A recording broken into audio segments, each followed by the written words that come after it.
ते घरी आहे सगळं घेतात ते.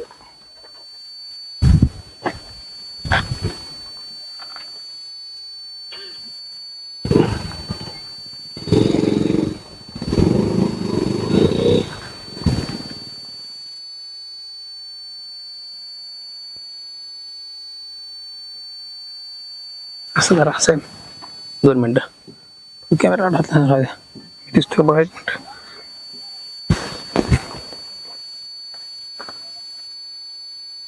मंडळी नमस्कार. आज आपण किल्ले धारूर शहरालगत असणाऱ्या गोपाळपूर ग्रामपंचायत हद्दीमध्ये आहोत. या ठिकाणी संभाजीनगर वस्ती आहे. या गोपाळपूर ग्रामपंचायत अंतर्गत या ठिकाणी वस्तीवर शेकडो नागरिक राहतात आणि या ठिकाणी काही समस्या आहेत जेणेकरून त्यांना आज अडचण निर्माण होत आहेत. आरोग्याच्या समस्या निर्माण होत आहेत. कारण या परिसरामध्ये पूर्णतः दुर्गंधी पसरली आहे. आपण या ठिकाणी आलेलो आहोत. आपल्यासोबत काही या ठिकाणी ग्रामस्थ आहेत. काय प्रश्न आहेत त्यांच्याकडून आपण जाणून घेणार आहोत.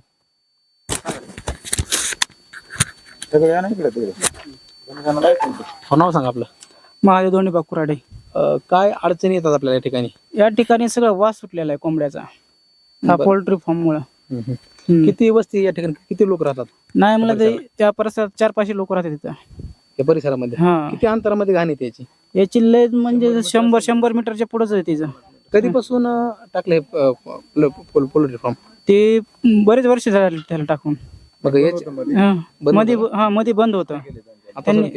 त्यांचे वडील वारल्यापासून ते बंद होतं. त्यांनी परत चालू केलं. याबाबत आपण तालुका प्रशासन ग्रामपंचायतला वगैरे मागणी केली का? मागणी केलेली नाही साहेब. काय म्हटले? त्यांना निवेदन दिलेलं ते करू म्हणले. दिली का अधिकाऱ्यांनी? ग्रामसेवक आले साहेब, त्यांना दाखवलं, ते म्हणले करू म्हणले. कोण होते ग्रामसेवक? आपले देशमुख साहेब. त्यांना इथं आणलं होतं जागेवर, त्यांना दाखवलं, ते म्हणले करू म्हणले.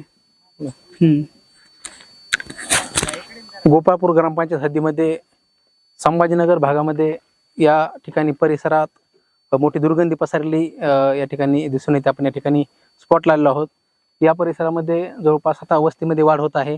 अनेक नवीन बांधकाम सुरू आहेत आणि या कोंबडीचे जे काही कुक्कुटपालन आहे याच्या बाजूलाच भरपूर वस्ती आहे.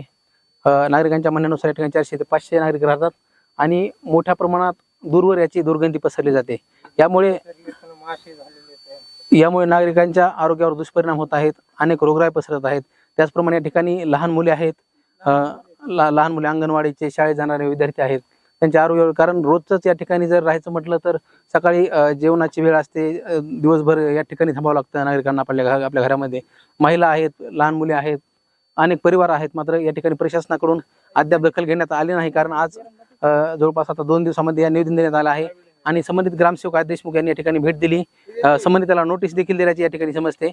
काय कारवाई होते याकडे पाहणे गरजेचे ठरणार आहे. कारण या ठिकाणी अनेक नागरिकांचा आरोग्याचा प्रश्न या ठिकाणी निर्माण झाला आहे.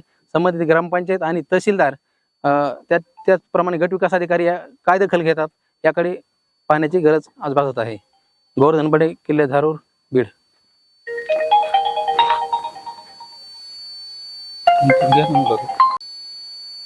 या परिसरातील काही तरुण आहेत. सर, आपलं नाव सांगा. कृष्णा धोत्रे.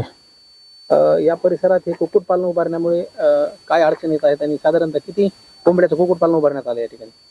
किती आहे त्यांचं काही संख्या आपण बघितलेली नाहीये. ठीक आहे, आपण मध्ये गेलेलं नाही. पण आता हे बघा ना, किती लय जर 10-20 मीटर अंतरावर आमचं घर आहे. पत्र्याचं शेड. लहान लहान लेकर राहते तिथं. ते पलीकडच्या शेजारी एक लहान लेकर आता जन्मले, 1 महिना 2 महिने असेल पलीकडच्या ह्याच्यामध्ये. बघा ना, आता तुम्हीच न्यूज मध्ये पत्रकार असून किती वेळ आता थांबू शकतात का? मला 5-10 मिनिट बी थांबू शकत नाही. मग इथं हे रोज कसं राहायचं आपण? जेवताना पुन्हा सगळं दुर्गंधी राहतंय. आता तरी थोडं नॉर्मल कमी वाटतं, पण अजून पाऊस पडला काय करता भयानक वास सुटतंय. ते भयानक म्हणजे रात्री आता ह्या पत्र्याच्या गरमीमुळे बाहेर सावलीला बसता सुद्धा हे होत नाही, थांबू वाटत नाही. आरोग्यावर दुष्परिणामामुळे 100% होत आहे दुष्परिणाम. लहान लहान लेकर सारखं धावताना. गटविकास अधिकारी, ग्रामपंचायत काय मागणी आहे आपली? काय नाही, बंद करून टाकावा. दुसरं त्यांच्या परिस्थितीने त्यांचं काय व्यवसाय दुसरं करू दे, आपल्याला अडचण नाही त्यांचं काही. हा, फक्त हे दुर्गंधी नसून बाकीचं उद्योग व्यवसाय कोणतं बी करू त्यांनी.